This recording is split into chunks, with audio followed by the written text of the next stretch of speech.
Hello, this is Gray Hughes of Gray Hughes Investigates on YouTube. Please hit that like button, share the video, and subscribe. Something I've been noticing in this case particularly, I've used it before in others, but the sound wave, as you can see at the bottom of the screen, I made it really large for you guys so you can see it. That element, if you look just at the sound wave of audio connected to the video and surveillance footage, you can kind of make out the timing of different things. So just a quick zipping through this, we see at 3:30:30, the vehicle comes in. Notice down there how that's a spike.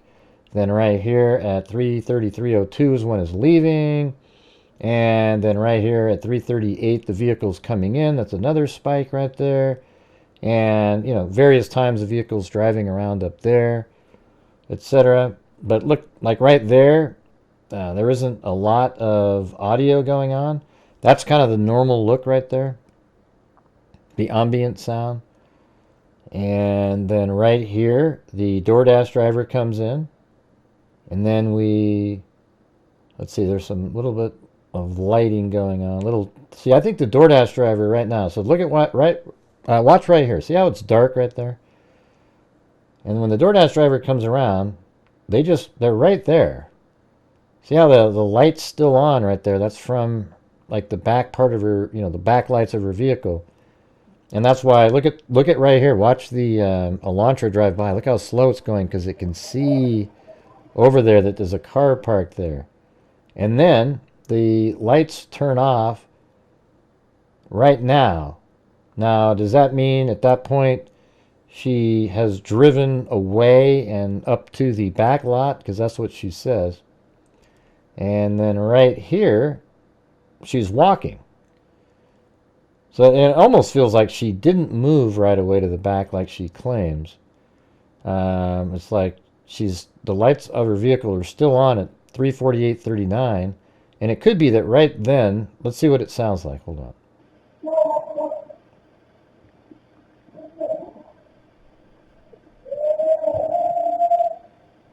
So there's people there. I mean, in some ways, it sort of sounds like her voice. I mean, I've heard her in those interviews. It's too hard to tell, but is that her talking? And then maybe she moves the vehicle. We can't see any other lights there, though. Maybe she drove without her lights on up above. And then she's down here walking. And then on her way back up to her vehicle, a tan vehicle drives by her. And as you can see right here, see the audio signature? There's nothing really going on. Even though she's walking right there, she's not saying much. There's no high spikes in the audio signature.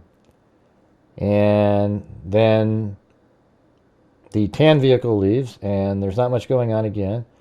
And then at 3:56:24, the Elantra comes into the area, seeing that the vehicle is not still in front of the house because now it's in the back. And he thought he was safe now to come back in.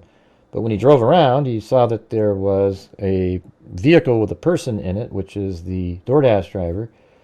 And so he leaves again. And they were parked next to each other behind 500 Queen Road. So when she moved from back here, she drove up here, and she may have been facing this direction, or maybe she came up here and turned around, parked right over here, and she decided not to go down there. She said she could see the patio. And then Kohberger came around and stopped right in this area again for 30 seconds. And then she may have pulled forward, and he could see that. And then she parks right there, and then Kohberger drives by and leaves. But he's getting pissed off at this point.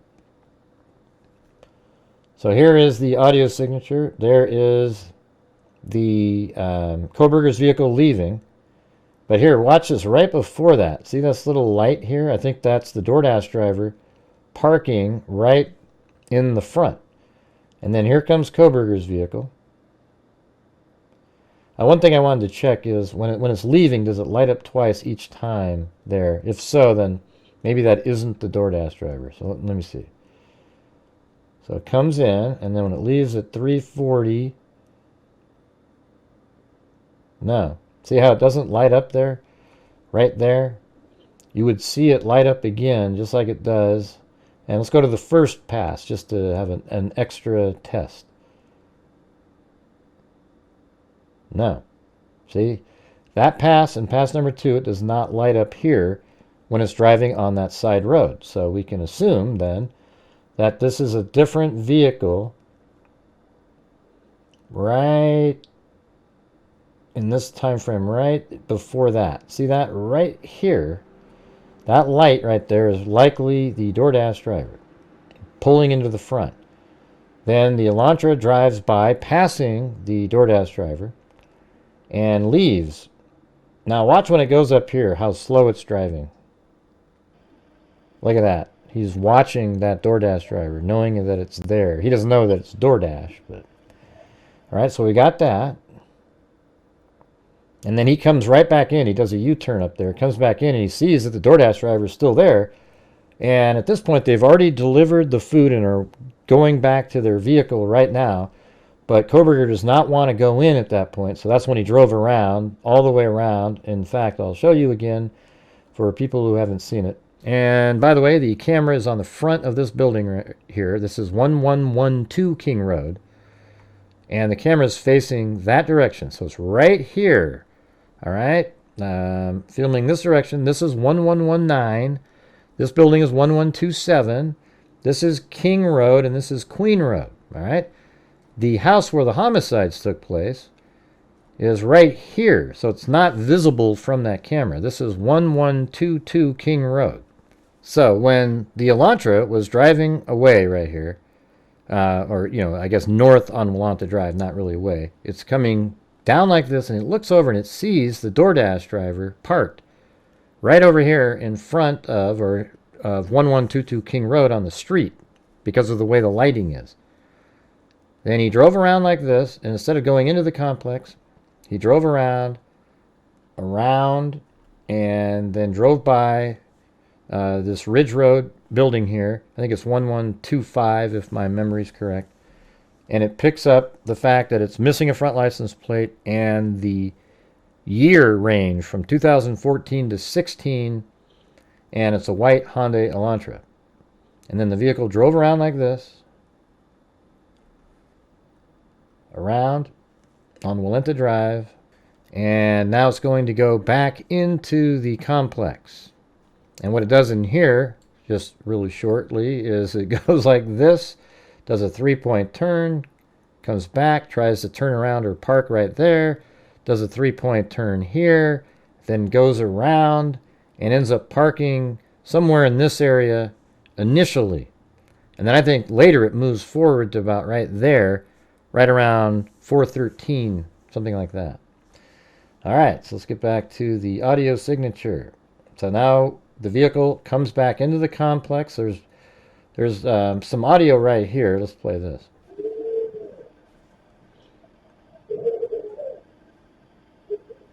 So this time frame right here is 4:02. Now, is this, you know, Xana Kernodle and Murphy playing with, you know, Kohberger's not even in the area at this point. So there's these different audio signatures.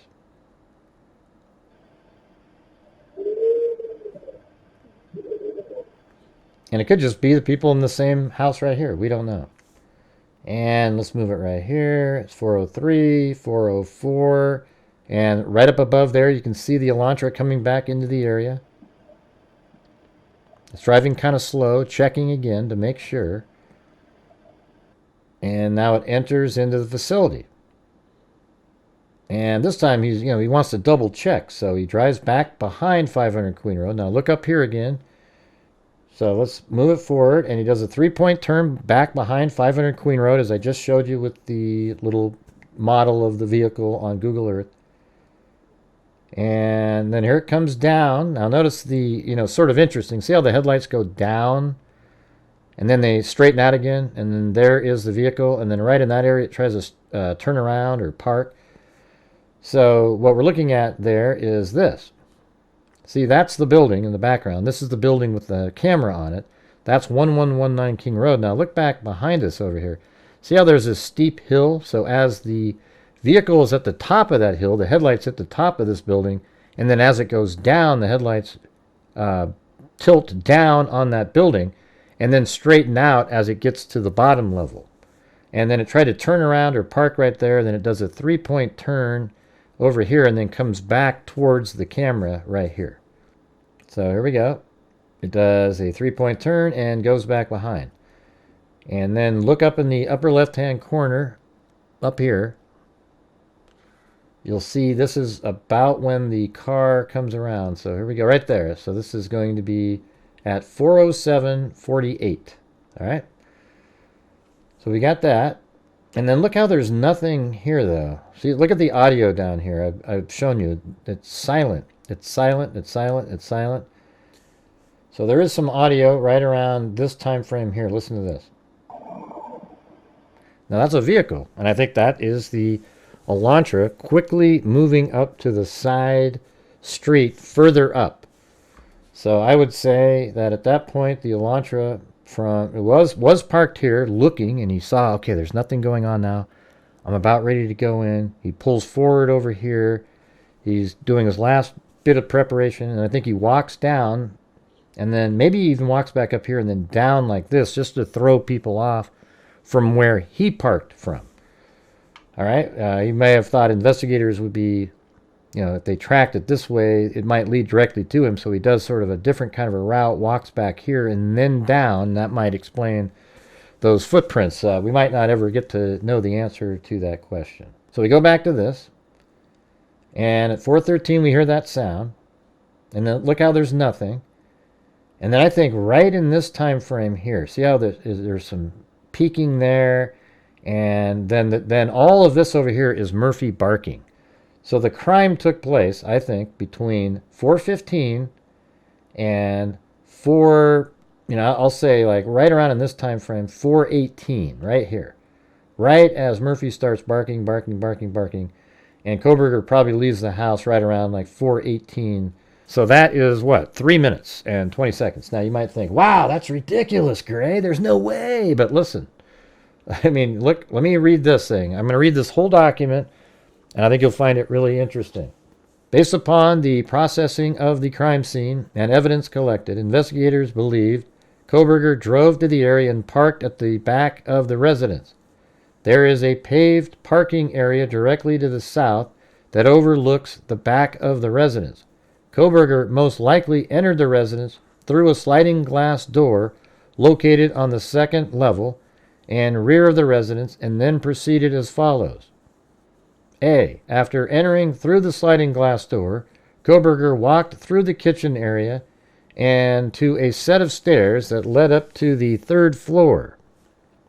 Kohberger then went up the stairs to the third floor. At the top of the stairs and directly to the left side is a door, which was Gonzalez's bedroom, and to the right is a short hallway that ended into a bathroom and another door to Mogen's bedroom. Most likely Kohberger checked Gonzalez's bedroom, saw it was empty, and then moved into Mogen's bedroom, where we believe both Gonzalez and Mogen were asleep in Mogen's bed. Kohberger murdered both of them in the bed. Now, I absolutely believe that it is accurate that they were both in the bed sleeping. If you remember, Kaylee was in her own bedroom sleeping, and then after Madison came upstairs, after checking to see with Bethany where Murphy was, she obviously got back into her room, probably at around, I would say, 2:40. And then Gonzalez had been trying to call her ex-boyfriend Jack, and then thought, hey, maybe he'll answer if Madison calls. So goes into Madison's room, leaving her bedroom, and then sort of jumps into the bed with Madison, and then Madison tries to call Jack a few times, and then Kaylee tried calling Jack a few times, and then Madison tried calling Bethany Funk, probably to say, hey, have you seen Murphy yet still? And they're in there, and then eventually they, maybe they just left the kitchen door open to let Murphy in, so maybe Maddie said, hey, I let the kitchen door up and Murphy will be back in, and they were kind of drunk and everything, so they just went to bed. So that's right around 3 o'clock. And then it says, Kohberger most likely went back down the stairs and walked through the second floor living room and then down the hallway, which entered the Kernodle's bedroom, Based on the evidence, Kernodle was initially attacked just inside the bedroom, near the entrance. Kernodle fought the suspect in the bedroom area and was ultimately killed on the floor of the bedroom next to the bed. Chapin, who we believe was asleep, was murdered in the bed. Now that's interesting because based on the evidence, it means that Kernodle's blood is not on the stairway going up, etc., as some of these, like Dateline and these books mention. It sounds like she was attacked right in her room. And it could be that she did go upstairs and was chased down the stairs, but she was initially struck while in the room, and the audio seems to actually indicate exactly that. Kernodle fought the suspect in the bedroom area and was ultimately killed on the floor of the bedroom. Chapin, who we believe was asleep, was murdered in the bed. Kohberger left the bedroom area, walked back down the hallway, passed through the living room kitchen, and exited through the sliding glass door, leaving the door partly open. Kohberger then walked back to his vehicle and drove away from the area. So I think that's exactly, obviously he passes Dylan Mortensen, and she sees him, and that's how they probably know that specifically is where he exited. But law enforcement did 2 timed runs here. Listen to this. During the first trial run, I began at the rear of the residence and came through the sliding glass door, then quickly moved through the kitchen and upstairs. I looked into the bedroom to the left, and then moved down the hallway and into Mogan's bedroom. Now, I think the bedroom door to Kaylee's room was likely open, so he probably peeked his head in there and looked, and he didn't see anything. So Murphy was probably downstairs at this point with Xander Kernodle. So it says, I simulated the number of strikes that were inflicted upon Mogan and Gonzalez. Detective Talbot counted and kept track in an attempt to recreate the movements and motions believed to have occurred based on the evidence collected and autopsy reports. I moved out of the bedroom, down the stairs, through the living room, down the hallway, and into Kernodle's bedroom, again with the assistance of Detective Talbot. I simulated the number of strikes that were inflicted upon Kernodle and Chapin. I then exited back down the hallway, through the living room, through the kitchen, and out of the sliding glass door. Corporal Payne reported a timing at approximately 1 minute and 30 seconds. Isn't that crazy? Now, my animation that I made, which seems like a reasonable amount of time, was only 2 minutes and 30 seconds. So I think if you ever go back and watch that animation, you'll see that it literally seems like a complete legit amount of time. In fact, I even waste time. I have the guy sit in a chair. That didn't happen. I had to go to the bathroom. That didn't happen. And so there's a lot of time that I put in the video that doesn't even need to be there. So this is inside the house. So basically what he just described was almost exactly like this. So after the killer was in, at the very end, it doesn't do this. This is just a walkthrough that he did. So from the right-hand side, that's the kitchen. So initially, they say he went upstairs like this and then looked into Kaylee's room. So it would be just kind of like that, looking in. But then goes into Madison Mogan's room, and obviously there's 2 people in here. I'm still building the scene, kind of how they described it. And then he goes back down like this, and then at that point is when he goes forward and then over to Xander Kernodle's room, and maybe he's even chasing her at that point. All right, so then they did a second run.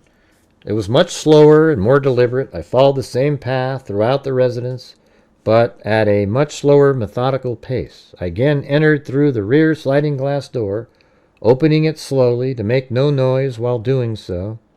I then walked as quietly as I could through the kitchen and up the stairs, attempting to make no noises. I looked into the first bedroom and then slowly moved down the hallway and into Mogan's bedroom. Detective Talbot counted and kept track again as I recreated the movements and motions believed to have occurred inside the bedroom. I exited the bedroom, moved back down the stairs, through the living room, down the hallway, and into Kernodle's bedroom. The movement to Kernodle's bedroom was slower than the first run, but still somewhat quick. I again simulated the movements and motions that took place inside Kernodle's bedroom. I then exited back down the hallway, through the living room, through the kitchen, and out the sliding glass door. Corporal Payne reported a time of approximately 2 minutes and 33 seconds. We additionally walked through a simulated path that Kohberger may have possibly taken from the vehicle to the back of the residence. The shortest and most direct path, going from the parking area and moving east to west along the back of the house, took approximately 30 seconds. A second path, starting at the southern edge of the property and walking a fence line through some trees and moving in a south to north direction towards the back of the house, took approximately 1 minute. The times to make the same two paths at a running pace were approximately 6 to 7 seconds and 10 to 12 seconds.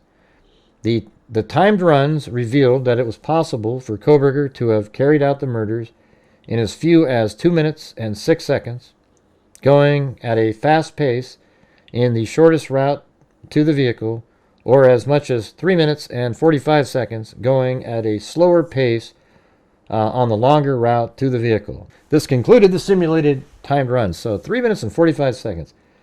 So look at when you look at this right here. Isn't this crazy? So right here, there's this audio that starts at 4:15-ish. And then right around 4:18 is when he's leaving, 4:18:20. So it's sort of like a little shorter than their slow, deliberate one. But listen, you got right in here, you got this stuff going on. We don't know what this is, this sound.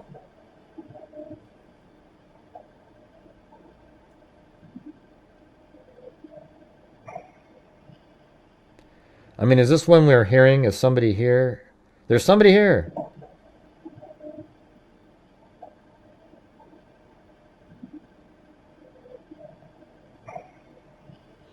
Yeah, maybe that's what that was. And then there's this audio.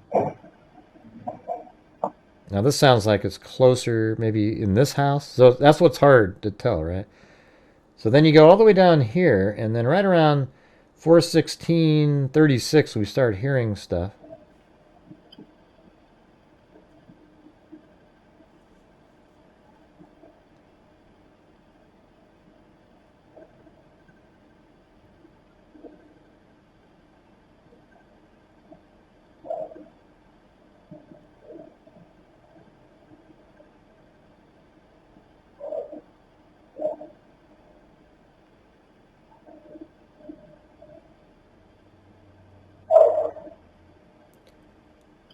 And so that's a dog barking. Now the dog is probably aware that Kohberger is there.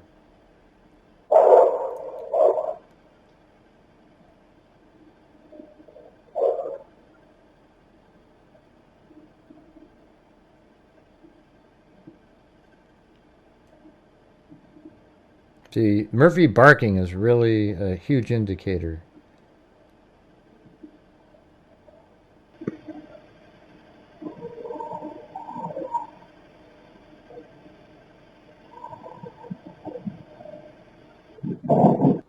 Now, you know that loud thud sound? I think I know exactly what that is now. And I'll show you just a second. I think it is this right here. This is Xander Kernodle's bedroom, or in bed, and Ethan's over here. And see this table right here? This table right there, I think, was perpendicular to the bed, so you could reach over, grab something. Could have been straight against the wall, but I think Xana came into the room and was being attacked, and then went against, like she was saying, "What are you doing? Get out of here!" And then boom, gets slammed into this, and blood from her hands and so forth, defensive wounds, go all over this as it slams into the wall. Be interesting to know if there's any kind of mark on the wall in the room, but I think that's exactly what we're hearing is this, end table or, sort of side table for the bed just went against the wall, and that's what would make a sound like that. It's always sounded like furniture to me. And so you can see the signatures here.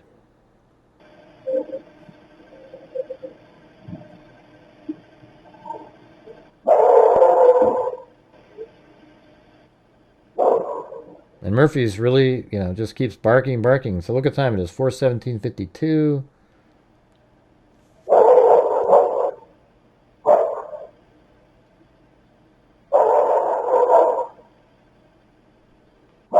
And I think right around this time he's starting to head out of the house. He's heading out of the house because of Murphy.